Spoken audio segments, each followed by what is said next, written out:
E aí, galerona do segundo ano médio, vocês estão bem? Espero que todos aqui estejam muito bem, sejam todos muito bem-vindos, muito bem-vindas para esse nosso encontro, onde a gente continua essa trajetória do novo ensino médio, dos itinerários formativos. Por falar em trajetória, a gente não pode deixar de falar de parceria.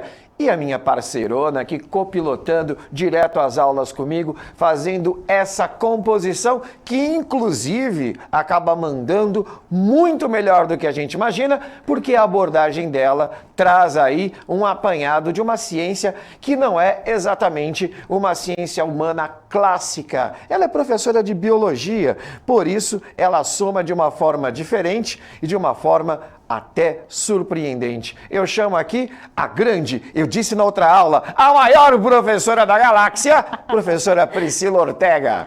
Olá, pessoal. Alcides, muito obrigada aí, pelo convite. Olá, estudantes, O Alcides, aí ele enche a minha bola falando que é a maior professora da galáxia, Mas eu acho que é do universo, viu? Apenas, viu? A galáxia é muito grande. A galáxia é muito grande. Muito bem, muito bem. Estamos ainda aqui decidindo, mas muito provavelmente ela vai ser promovida também a melhor mestre do universo, do campo da matéria, desde que houve a explosão do Big Bang. Do exato. Big Bang. Desde que Muito o mundo bem. é mundo, é isso Muito. mesmo. E não é nada combinado, isso aqui é sincero. Gente, por falar em combinado, a gente que está trabalhando aqui o nosso itinerário, vamos dar uma lembradinha dele. Bota no LED, olha lá. Trabalho, política e pensamento econômico, nós já estamos na atividade integrada número 2. Na sistematização número 4, significa que nós estamos aqui concluindo esta atividade integrada. E o tema pontual do nosso encontro hoje, olha lá, look na tela, refugiados no Brasil. Soy louco por ti, América. Iremos falar dos cubanos. Lembrando que o aprofundamento é o hashtag quem divide multiplica e a unidade curricular é números também importam, onde a gente está promovendo aqui uma humanização das estatísticas. Até porque, Pri? Vou fazer a primeira provocação aqui. Vamos lá. As pessoas falam que matemática é uma ciência fria. É uma ciência exata, porque muito provavelmente está naquela questão ligada a números. Mas a gente não pode esquecer, Pri, que quando a gente fala de estatística, de quando a gente fala de números, a gente está mensurando aqui questões humanas e sociais. Não é isso mesmo? Com certeza, Então, dentro aí da estatística, a gente não só analisa os dados, mas a gente analisa também, Guerreiro, a relação desses dados. E muitas vezes a relação desses dados pode cair numa característica, por exemplo, das ciências humanas.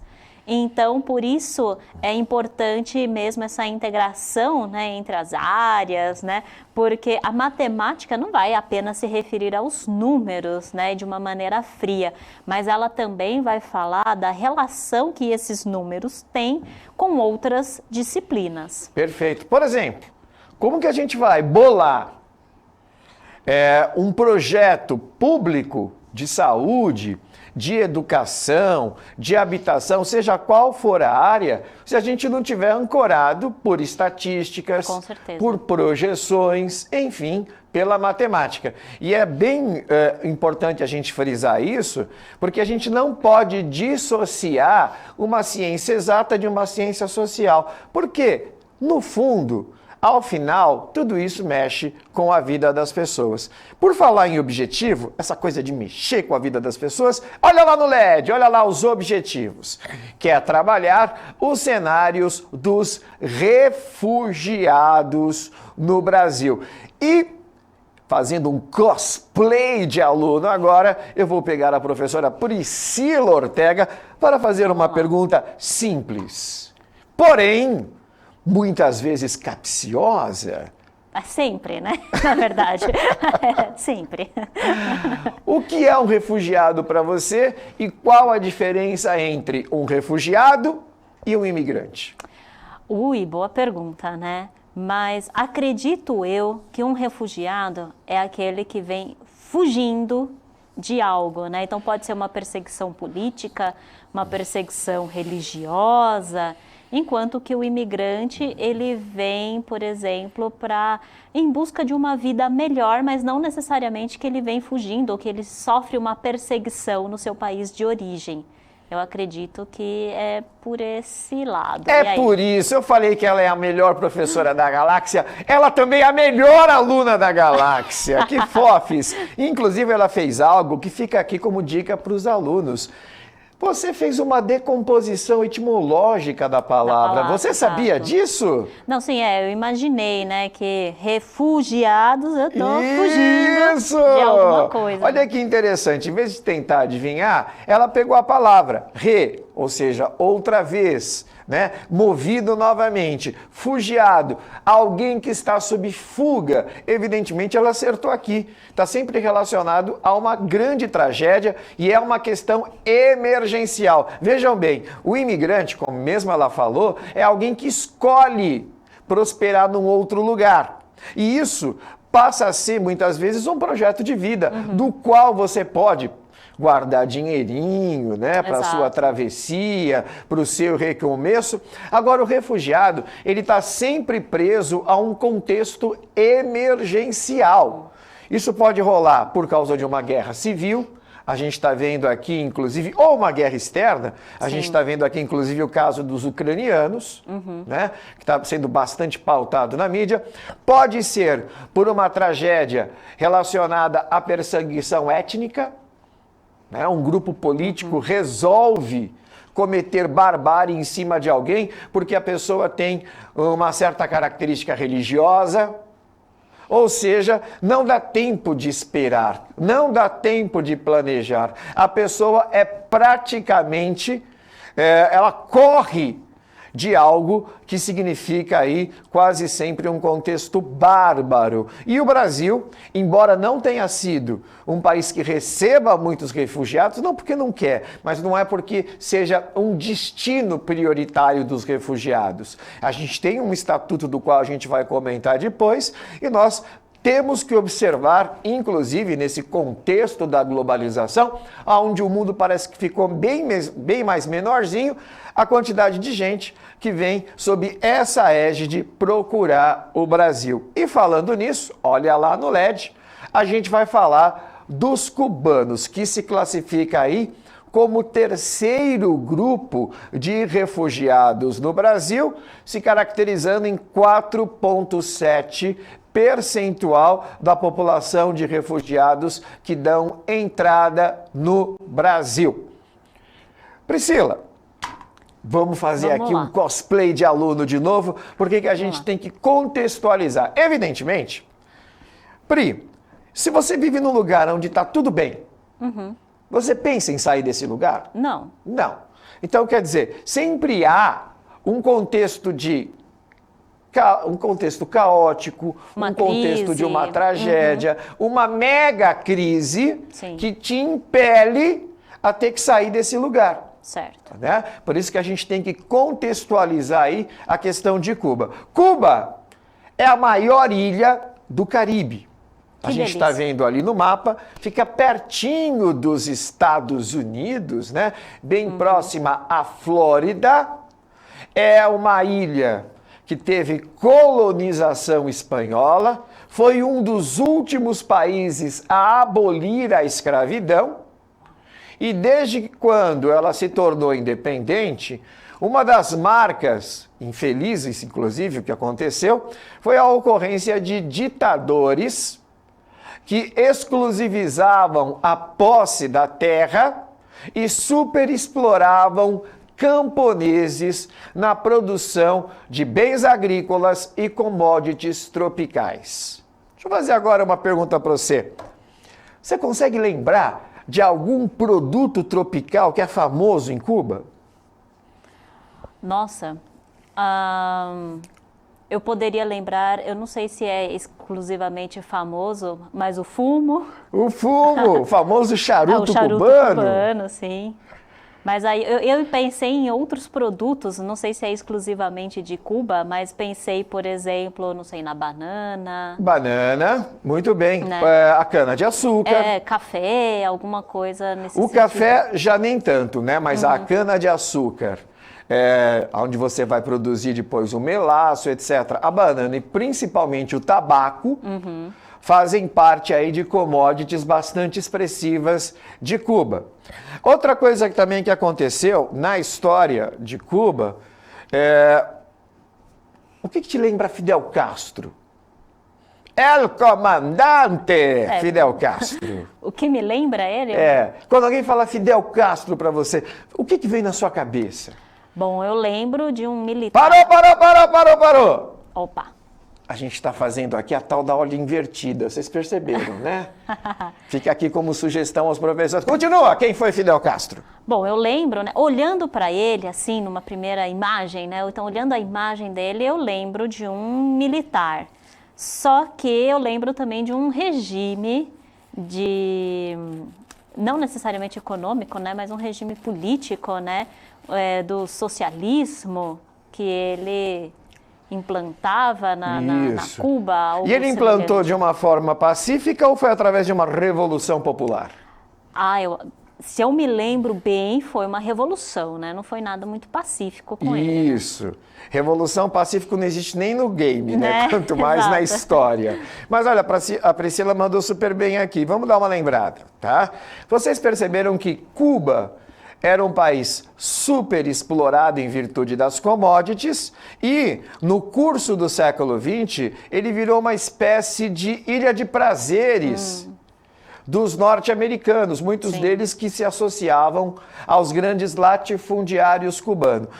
E eles aplicavam principalmente aí, a relação deles com a ilha com cassinos, tráfico de droga, quer dizer, era um negócio bem complicado, porque se constituíam aí muito em grupos mafiosos. A gente estava falando em número, né? É muito comum algumas pessoas falarem assim, mas os indicadores cubanos não eram os piores do Caribe e da América Latina nesse período. A gente tem que levar em conta que esses indicadores, quando não eram ruins, eles estavam profundamente atrelados à economia paralela que girava através desse comércio ilegal que orbitava a partir dos cassinos. É muito interessante, né? Porque justamente se a gente for olhar mesmo o Índice de Desenvolvimento Humano, né, o IDH de Cuba, ele não é mesmo um dos piores. Não, isso principalmente depois da Revolução. Mas eu estou comentando isso, deixa eu fazer um parênteses, porque falar de Cuba, a gente acaba entrando numa polarização muito forte ao qual o país vive nos últimos 10 anos. Né? Tem aquelas pessoas que ardentemente defendem o socialismo tropical, que foi implantado em Cuba a partir da Revolução liderada pelo Fidel Castro, e tem outras que criticam bastante. E aqui eu trabalho com ciência, né? E às vezes quando você se depara aí com os argumentos, é muito comum aqueles que criticam falarem isso. Mas falam tanto que a Revolução Cubana melhorou o IDH, principalmente na área de saúde e educação. Mas esse IDH, ele não era tão ruim antes da Revolução. E aí a gente tem que fazer esse parênteses. Ele não era tão ruim especificamente em Havana. Havana não é o único lugar do país. Claro. Você tem que pegar todo o contexto aí de uma população que é majoritariamente camponesa. E por que o IDH era relativamente satisfatório em Havana? Foi aquilo que eu te falei, porque em Havana, muito da economia que girava através dos cassinos, ou da concentração de renda que vinha através do campo, acabava indo para Havana e ali se refletia numa melhoria da qualidade de vida. Tá? Agora, o que vai acontecer? Por causa disso tudo, olha lá, vamos para o LED, vocês estão vendo ali, esse sujeito, o Fidel Castro, ele se uniu a outro líder revolucionário, que certamente a Pri já ouviu falar, Ernesto Che Guevara, né, um médico argentino, bastante tocado pela causa social. Eles organizaram os camponeses e iniciaram então uma guerrilha a partir do campo, a partir das encostas cubanas. E foram pouco a pouco trazendo a população cada vez mais para o seu lado, até que no dia 1º de janeiro de 1959, é isso mesmo, Réveillon. Nossa, Em pleno Réveillon, Fidel Castro, então, entra triunfal nas ruas de Havana, o que obriga, né, o presidente ditador da época em Cuba, Fulgêncio Batista, olha o nome, Fulgêncio, né, a ter que dar linha, sair correndo, porque senão ele seria capturado. E aí o Fidel Castro, ele inicia então a transição para um regime que deveria, que tinha como meta, que tinha como projeto inicial, fazer um regime popular. Pri, eu falei até agora socialismo? Não. Falei até agora comunismo? Não. Não. A priori ele deveria ser popular. Então ele começa a nacionalizar a produção de tabaco, de cana, ele começa a fazer uma reforma agrária, e isso mexe diretamente com o interesse das empresas norte-americanas que eram associados com esses grandes latifundiários. E aí, Cuba acaba sendo tragada no contexto da Guerra Fria, porque quando ela se vê na iminência de ser invadida pelos Estados Unidos, ela pede ajuda para quem? União Soviética. Para a União Soviética.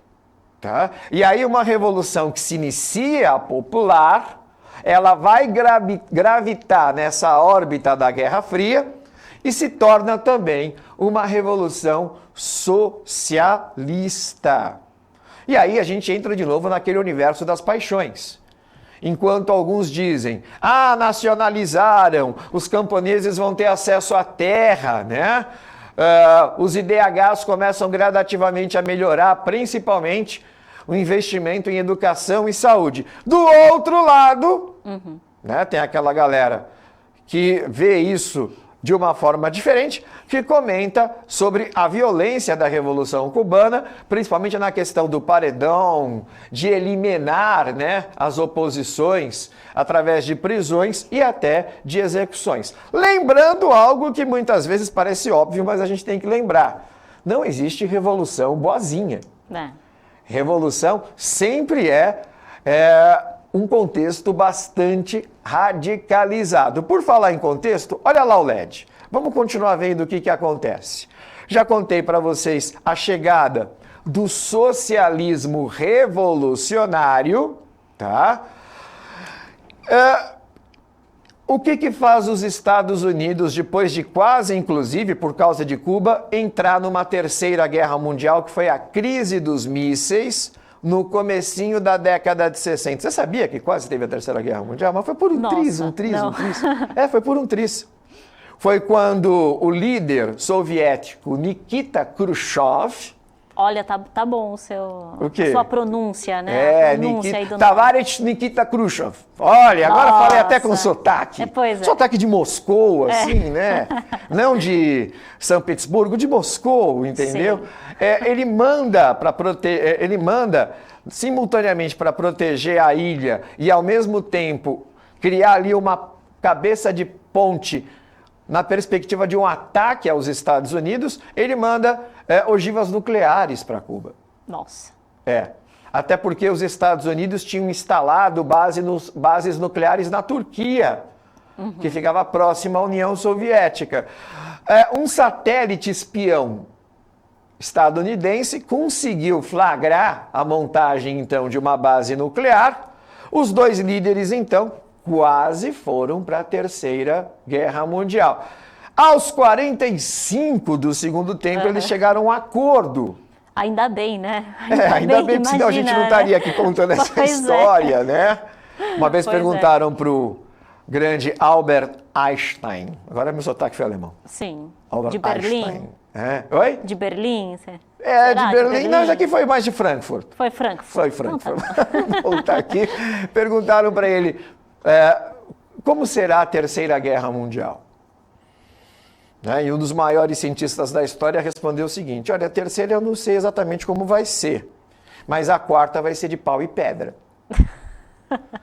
Porque na iminência de uma guerra nuclear, você extermina tudo. Você ia destruir as coisas de tal forma que ia significar o fim da civilização como a qual a conhecemos. né? Mas qual que foi o acordo feito aí que não rolou a Terceira Guerra Mundial? Os Estados Unidos se comprometem em não invadir mais Cuba, né? No entanto, os Estados Unidos implantam lá, olha lá, tá no LED, olha lá, tá no LED, o tal do embargo econômico.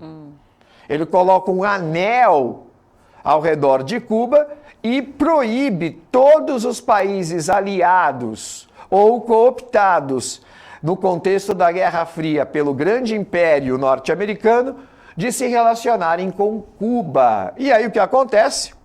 Cuba vai depender muito mais ainda da União Soviética, principalmente em termos tecnológicos.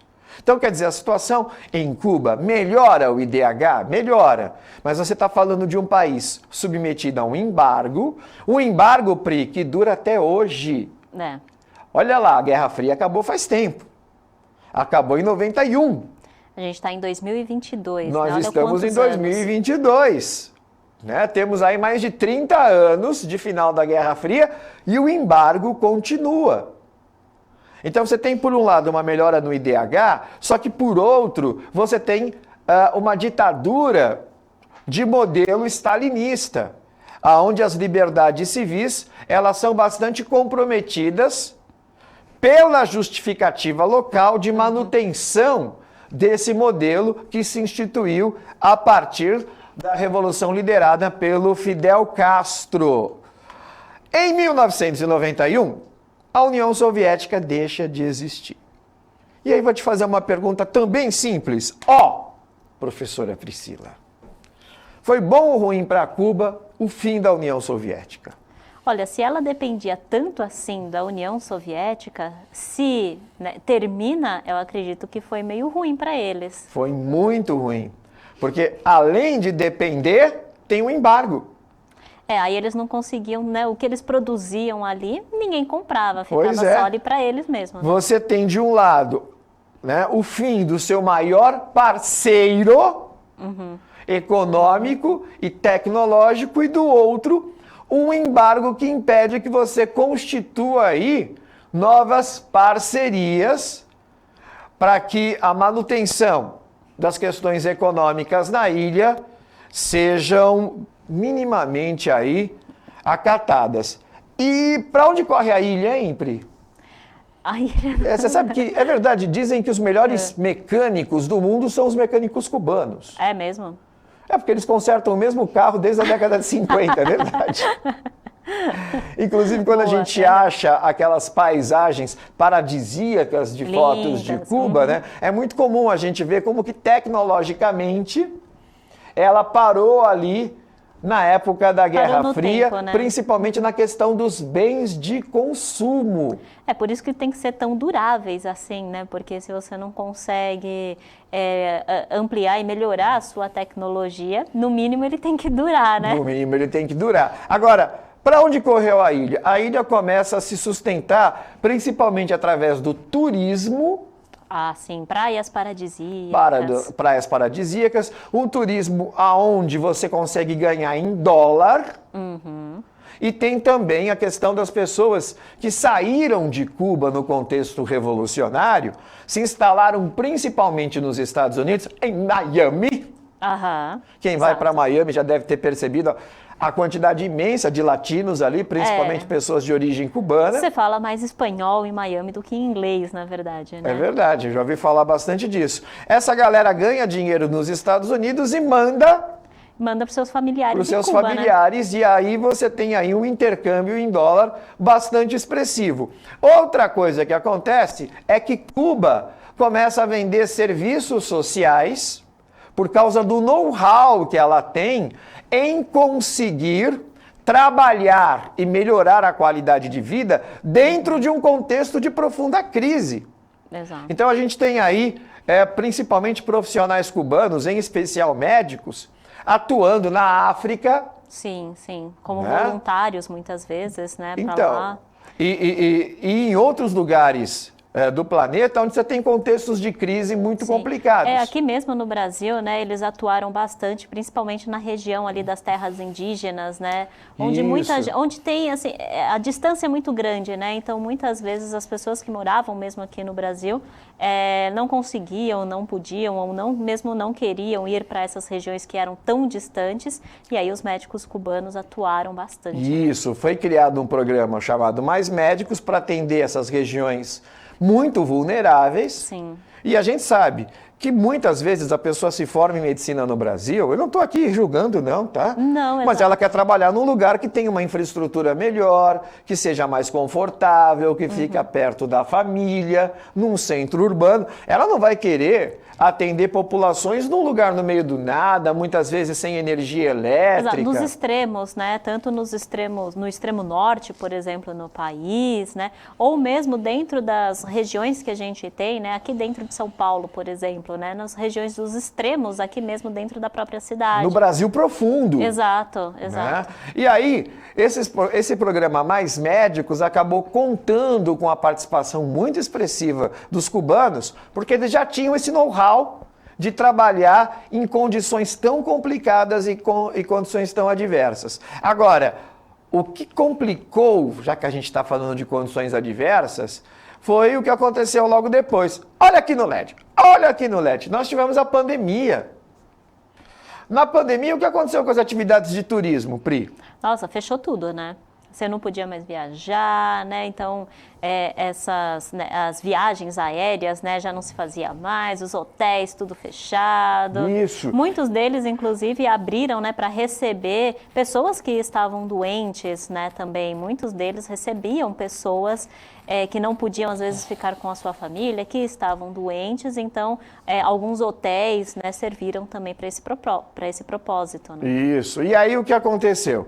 A situação em Cuba, que nunca esteve bem, em virtude de todos os contextos que eu comentei com você, ela acabou piorando bastante aí, em virtude de tudo que foi barrado como remessa e ganho de capital, de dinheiro, principalmente na questão da hotelaria e do turismo, em virtude da pandemia. Então, os refugiados que vieram para cá, ou eles vieram num contexto de negação, de fuga de um sistema do qual lhes tolhia uma liberdade de caráter burguês que eles tanto almejavam, ou vinham para cá por uma questão de crise, principalmente ligada à questão de bens de consumo, a partir da queda da União Soviética em 1991, e Cuba realmente passa a ter colapso na área de abastecimento de bens de consumo, ou a gente tem aí um agravamento a partir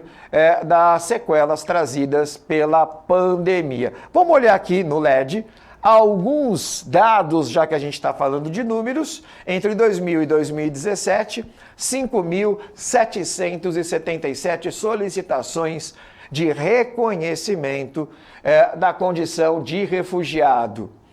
As questões relacionadas ao programa Mais Médicos, porque os cubanos eles acabaram sendo exigidos sobre uma questão burocrática do qual eles não tinham como conseguir de uma forma emergencial resolver, e aí eles foram chamados de volta, né, Pri? Sim. E alguns acabaram não indo, acabaram constituindo família e permaneceram aqui no Brasil. Nós tivemos as saídas clandestinas, literalmente gente que se aventura de uma forma extremamente arriscada ali do Bar do Caribe, consegue ir para uma outra região e de lá consegue vir para o Brasil, tá?